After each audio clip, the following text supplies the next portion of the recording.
Alrighty, folks, you already know what it is. None other than MFing Monday, February 14th of 2022 AD. We made it, baby. Today is known as St. Valentine's Day to commemorate the St. Valentine's Day Massacre in Chicago in 1934, I believe. The temperature is 17 degrees right now. It's getting up to 24 at 3 p.m. We have a 5% chance of precipitation and winds between approximately 5 and 7 miles per hour from the northwest most of the day. So it'll be it'll be cold, but not too cold, and a little bit windy, so dress appropriately. If you're seeing this message, you already know how to dress in the cold.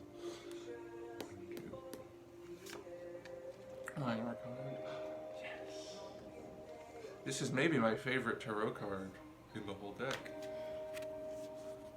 It is the information card about Pamela Coleman Smith, who made the art for the Rider-Waite Tarot.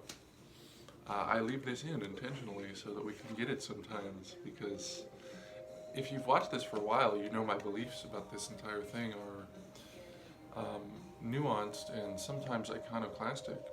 So that's why I love this one. This one means that I would just read the whole thing, but it's kind of long. She was born February 16th, 1878. Oh, so it's almost her birthday. So it was fortuitous that we got this. Her birthday's in 2 days. February 16th, 1878. So she would be 134, I think, as of Thursday. No, Wednesday. So happy birthday to you, Pamela Coleman Smith.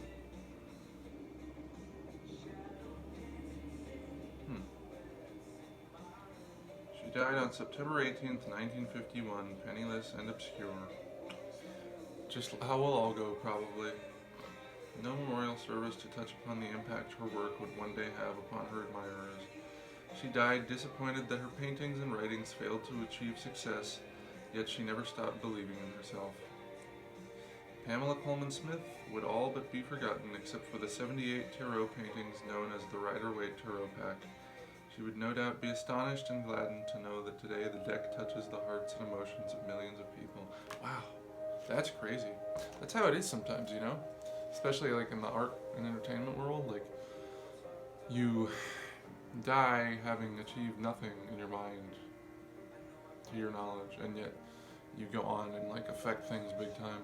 The most successful, like most viewed art is usually not like paintings and installations and stuff. It's little things like this, or like the most viewed artist of all time actually is Jack Chick, who makes those Chick Bible tracts.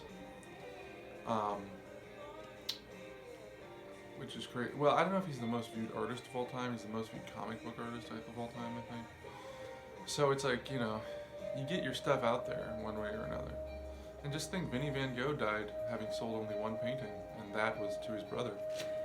So it's a crazy world. But don't romanticize the life of artists at all, ever. Don't romanticize suffering. Don't romanticize being a starving artist.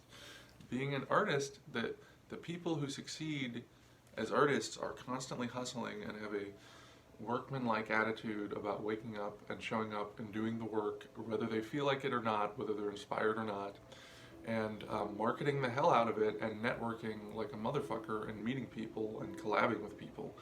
And nothing ever happens by accident or randomly, really. You know, every overnight success is 10 years in the making, they say, and that's true. Every successful work was a lot of blood, sweat, and tears and failure that led up to that point, and it was a lot of very capitalistic deal making too.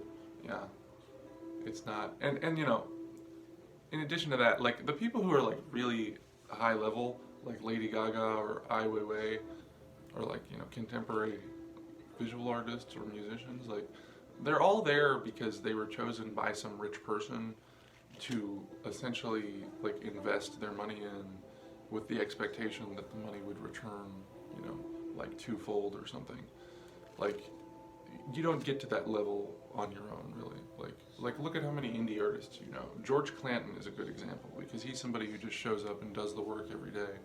I think Party Boy 69 too is somebody I would mention, who just, you know, they're just hustling all the time, all day, every night, every day. Yeah. I don't know. Don't believe the hype. There's a lot of hype. My perception of like how the music industry works is so different now than it was, you know, 3 years ago before I was trying to do anything in it. And I'm not even like trying to be that successful, you know. But these narratives of starving artists and overnight success is a complete lie, and you know. So that was a long one. Thank you for listening to me. I appreciate you. Hopefully you get something from that. Right now, you're going to get a cup or a mug, a tankard, a chalice, a glass, a stein, a canteen, flask, a bottle, a vessel of any kind. Fill it with your favorite liquid. I like coffee. And join me now for the unparalleled pleasure, your dopamine hit of the day, the thing that makes everything better, the simultaneous sip. Go.